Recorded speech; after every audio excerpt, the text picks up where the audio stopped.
ఈశ్వరా నిన్ను ఎట్లా పూజించాలి శంకరా ఏ పూలు తేవాలి ఈశ్వరా నిన్ను ఎట్లా పూజించాలి శంకరా కోటి మహిమలతోని కొలువైన కోటప్ప నిన్ను పూజించిన జన్మే ధన్యమయ్యా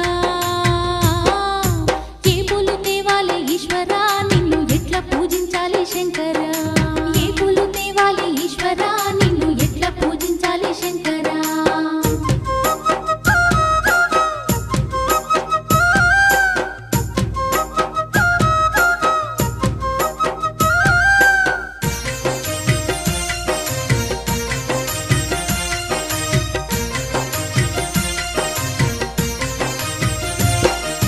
దివ్య మంగళ రూపం దీనుల కాచే హస్తం దిక్కులన్నీ ఏలే సక్కాని శంకర